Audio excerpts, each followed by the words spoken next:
The newspapers today have front-paged the story that a Supreme Court bench headed by Justice K.M. Joseph ordered that Gautam Navalakha, an accused in the Elgar Parishad case and who is lodged in the Taloja jail near Mumbai, may be shifted to a house arrest facility on medical grounds.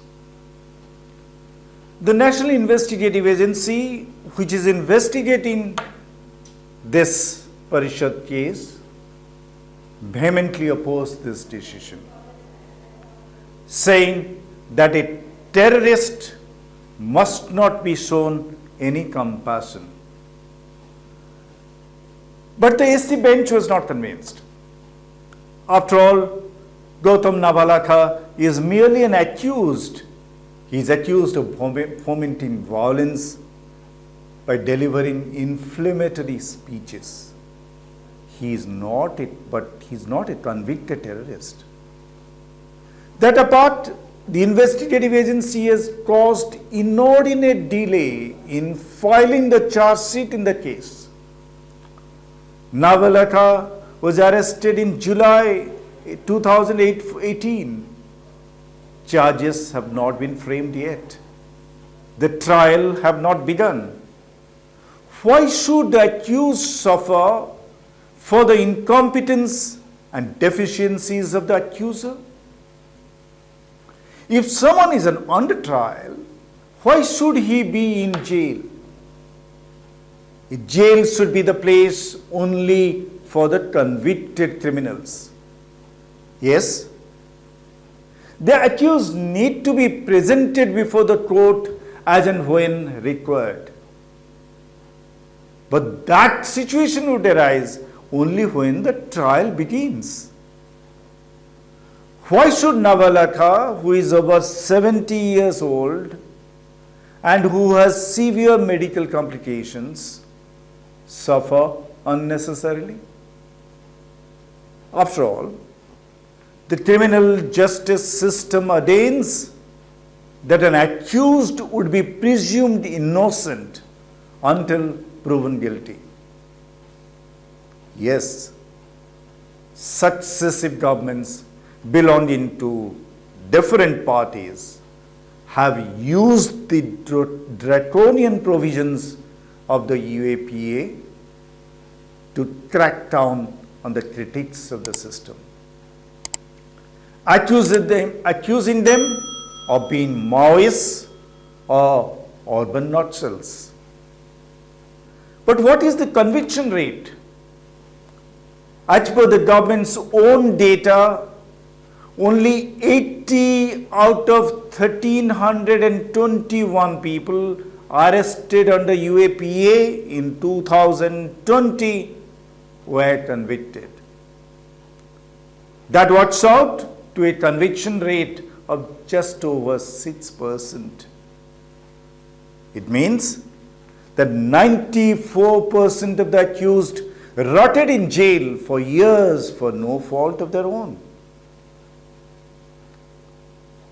Given these facts, Justice K.M. Joseph bench decision to allow Gautam Navalakha to shift to a residential jail is a welcome decision.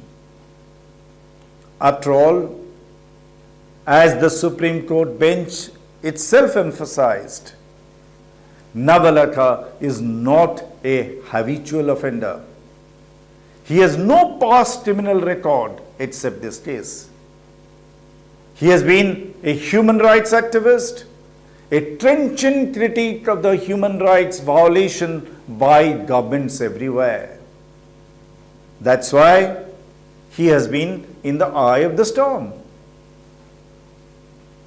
Navalakha has also been the editor of the prestigious Economic and Political Weekly, EPW, which espouses left liberal values. Of course, despite all this, if the court finds him guilty, then he will have to face the consequences as per law. But till then, his case must be treated with empathy. The court also said that Navalakha had earlier been under house arrest and he had not violated any of the conditions imposed by the court in the past. So there is no reason why Navalakha cannot be put under house arrest again. The Justice Joseph bench must be complimented for taking the expansive view of the criminal jurisprudence that favors an under trial. But one thing in the judgment rankles, that is, the Joseph bench made a precondition that apart from paying 3 lakh rupees to the jailer's surety, Navalakha must deposit 2.4 lakh with the government for availing the benefit of house arrest for 1 month. Mind you, 1 month. Pray for what reasons? 8,000 rupees per day? That's not for the house that he will be lodged in. For that, Navalakha himself will pay for. This 2.4 lakh for a month is for the police to provide security. Good heavens, why?